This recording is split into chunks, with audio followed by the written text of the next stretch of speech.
at that moment? What was the చాలా happiness? నర్వస్గా ఉన్నాను. చెల్లికి పెళ్ళియా, అవును. సో అక్కడ అవన్నీ అరేంజ్ చేసి ఆ స్టెప్స్ వేరే మనకి గుర్తుండాలి. నేను మధ్యలో మర్చిపోయాను, మళ్ళీ అలా పూజని చూస్తున్నాను. సో ఇప్పుడు చూస్తే ఓకే, బట్ అప్పుడు చాలా టెన్షన్ ఉండేది. సినిమా షూటింగే ఈజీ అంటారా? లేదు, అక్కడ కూడా కష్టమే. ఏది? అక్కడ కూడా మనకి కష్టమే. డాన్స్ ఎప్పుడైనా చేస్తే మళ్ళీ చేస్తున్నాం కదా, కరెక్ట్గా రావాలి ఒక్కొక్క టేక్లో. ఇప్పుడు మీలాగా అంత గ్రేస్ అంత ఈసు డాన్స్లో రావాలి అంటే ఎలాంటి ఫుడ్ తింటే మంచిది? నేను ఫ్రూట్స్ చాలా తింటాను మేబీ, అండ్ కొంచెం ఫ్లెక్సిబిలిటీ ఎక్సర్సైజెస్ ఏమైనా ఉంటే అది హెల్ప్ అవుతుంది. అది విషయం. నేను వెజిటబుల్స్ ఎక్కువ కోకోనట్ వాటర్, ఏది? కొబ్బరి నీళ్ళు. 5 లీటర్స్ కోకోనట్ వాటరా? అంత తాగకూడదు, సలైన్ ద్వారా ఎక్కిస్తుంటారా మీరు? డైరెక్ట్ గా తాగుతారా? మేబీ 2 లీటర్స్, దానికన్నా కాదు. కోకోనట్ వాటర్ 5 లీటర్స్ కొబ్బరి తాగుతారు? నీళ్ళు తాగుతూనే ఉన్నాను. 5 లీటర్స్ అంట. 5 లీటర్స్ తాగుతారా? పొద్దున్న నుంచి సాయంత్రం వరకు అదే పని అండి. మరి మీరు?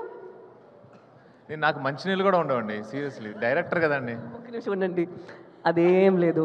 అక్కడ మంచిగా ఒక వే ప్రోటీన్ది వస్తుంది, హెల్తీ ఫుడ్, ఫ్రూట్స్ ఇప్పుడప్పుడు, ఫుల్గా హైడ్రేటెడ్గా ఉండాలి, సన్ స్క్రీన్ ఒక 2 అవర్స్కి ఒకసారి, అది అన్నీ అంత మీరు అడగండి ఎక్కడైనా మన సెట్లో ఎవరైనా ఉంటే వాళ్ళు వాసు గారు కరెక్ట్ కదా. దాంతో పాటు మాత్రం కాదు, అంబ్రెల్లా, ఫ్యాను. నేనేమైనా ఒక సన్ స్క్రీన్ వేసుకున్నానంటే అదేంటి కంపెనీ, ఎక్కడి నుంచి కొనుక్కున్నారు, ఇది చూసుకోడా, ఇది మనం తీసుకుందాం, అన్ని ప్రోడక్ట్స్కి.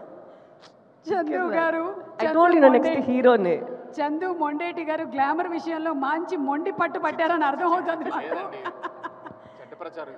లేదు, మీ ఇంటర్వ్యూలో ఒకటి చూసామండి, సాయి పల్లవి గారు మేకప్ చాలా తక్కువ వేసుకుంటారు, ఆవిడ సన్ స్క్రీన్ మాత్రమే రాసేసుకొని వెళ్ళిపోతారని చెప్పారు ఆయన. చక్కగా చెప్పానండి, నేను మేకప్ వేసుకుంటాను. ఆవిడ కూడా మీ గురించి నిజాలు చెప్పారు. అది సన్ స్క్రీన్ వేసుకుంటున్నారు అంతే.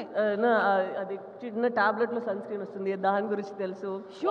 యాక్టర్స్ కి ఏమని తెలుసు, అది అన్ని తనకి తెలుసు, అందుకే చెప్పిన. ఆవిడ రాసుకోగా మిగిలింది ఏమైనా ఉంటే అలా తీసుకుని రాసుకుంటాను తప్పితే నేనేంటంటే సపరేట్గా. డైరెక్టర్స్ ఎవరన్నా అలా మెయింటైన్ చెప్పండి.